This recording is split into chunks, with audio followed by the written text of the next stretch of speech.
personal, tudo bem? Aqui é o professor Marcelo Silva. Responda para mim sem pestanejar. Como é que você sabe qual caminho traçar com o seu aluno? Ou seja, onde ele se encontra hoje do ponto de vista de performance e para onde ele quer ir ou para onde ele precisa ir, você sabe. Mas, com base no que ele te respondeu. Mas como é que você sabe qual é o melhor caminho a traçar se você não sabe o ponto de partida desse aluno? Aí você pode falar, eu sei pela minha experiência. Falou besteira. Pela sua experiência você já deveria estar fazendo testes, medidas e avaliações.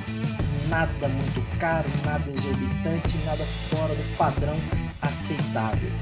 Segunda pergunta, como é que você consegue provar para o seu aluno que ele está conquistando os resultados que ele tanto almejava quando ele te contratou, quando ele confiou em você? Como?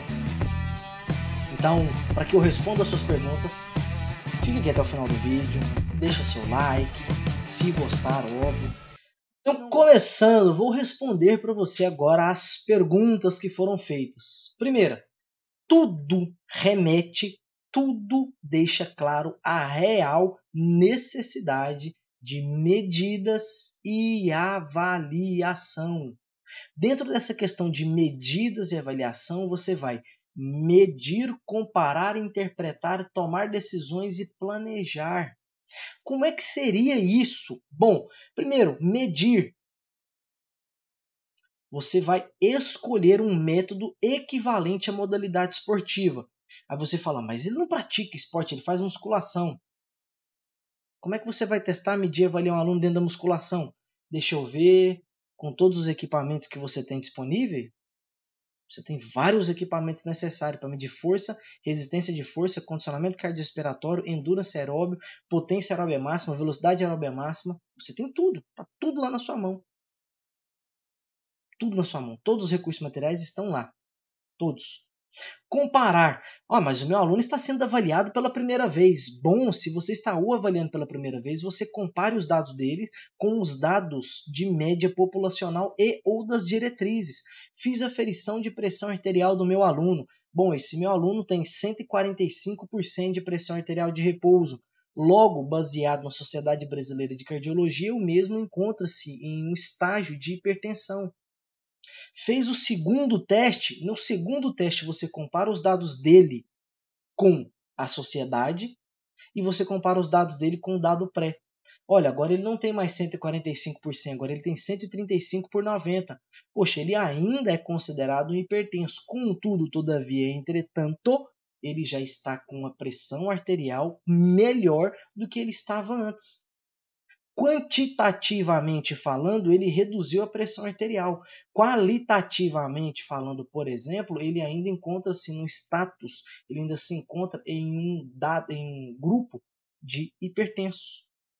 Interpretar os dados, o que pode ter promovido determinadas alterações. Durante essa anamnese, você vê, por exemplo, que o aluno gosta de beber todos os dias, ele não faz acompanhamento nutricional, ele foi sedentário a vida inteira, ele tem uma perimetria, uma circunferência abdominal elevada, obesidade central, tem relação com risco cardiovascular. Você interpreta esses dados. Depois você toma as decisões. Você, por exemplo, fez um teste de condicionamento cardiorrespiratório, teste de esforço cardiorrespiratório, e viu, por exemplo, que esse aluno tem um baixo condicionamento cardiorrespiratório, ele é hipertenso, é controlado mesmo, por exemplo, ele te respondeu isso na anamnese, e você então toma as decisões, quais são as prescrições que você vai tomar.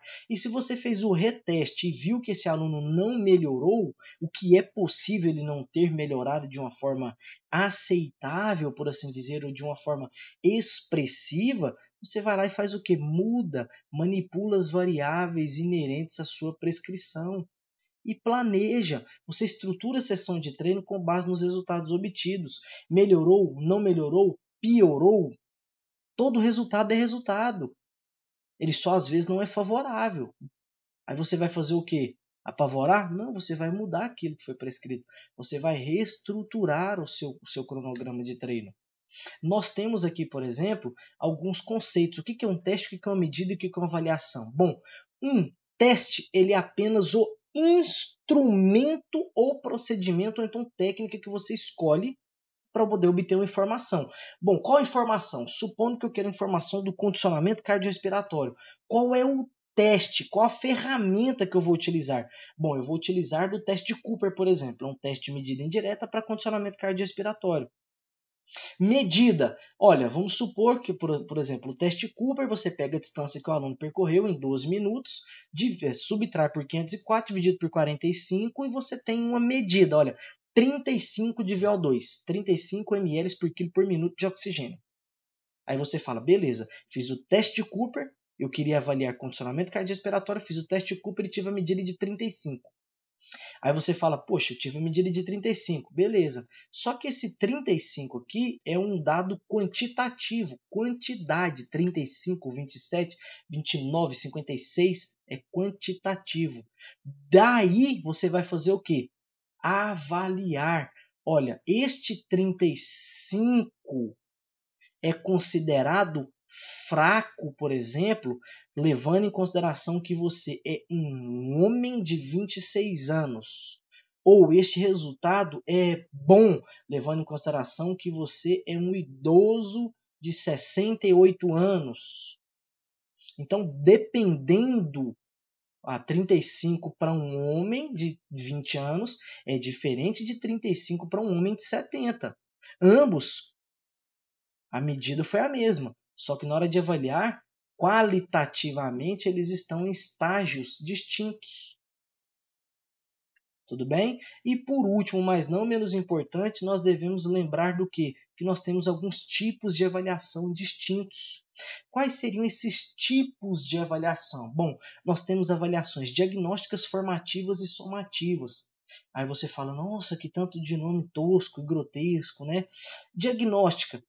Primeiro dia de aula do seu aluno, você precisa saber qual é o ponto de partida dele. Como é que o aluno se encontra? Onde ele está?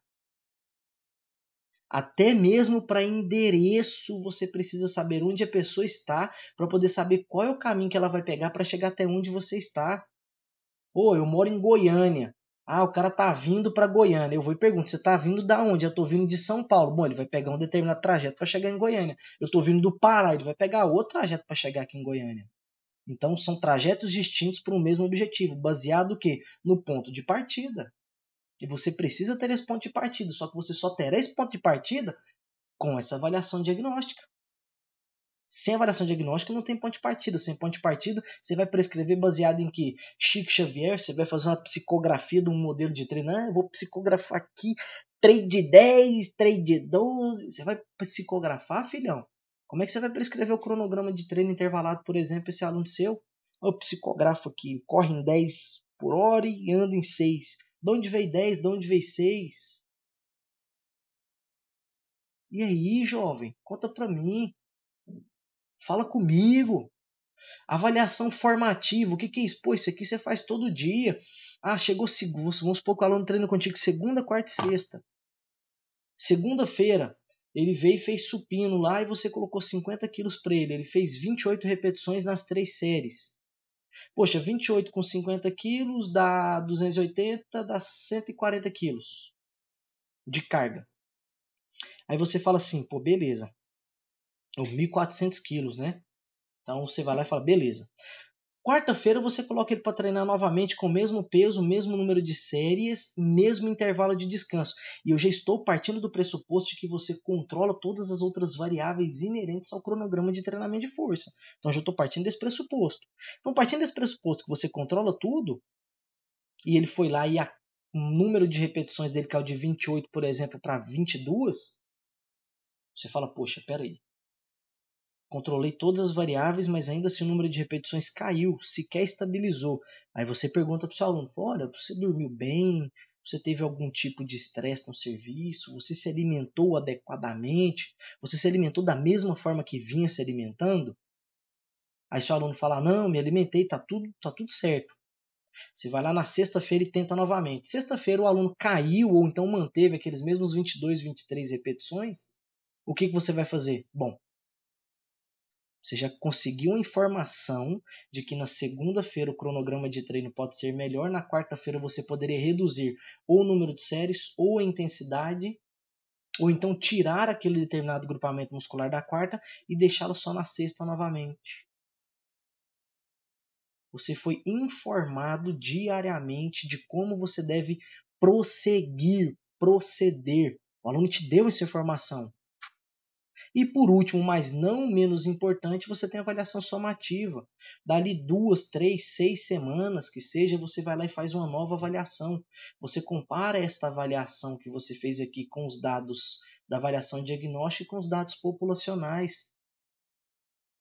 Só que para você poder ter extrair o máximo possível do seu aluno aqui e ter resultados significativamente superiores ao que poderia ter, você precisa disso aqui. Dia a dia o aluno te conta, mesmo sem querer, se ele está adequado, se o cronograma de treino está numa dose e resposta interessante para ele. Então, personal, caso você queira a parte 2, fique à vontade, coloque aqui embaixo, olha, me interessa a parte 2, quero saber mais sobre medidas de avaliação. Não deixe de me seguir nas redes sociais. Aqui, ó, não tem nenhum aqui com a minha rede social, ó. Que maldade. Aqui, ó, não deixe de me seguir na rede social. Aqui embaixo eu vou deixar as informações de Telegram, LinkedIn, o próprio YouTube, Instagram, Facebook, o meu curso de personal hora milionária que eu ensino a manipular todas as variáveis do treinamento de força. Sendo assim, personal, um forte abraço e fica com Deus.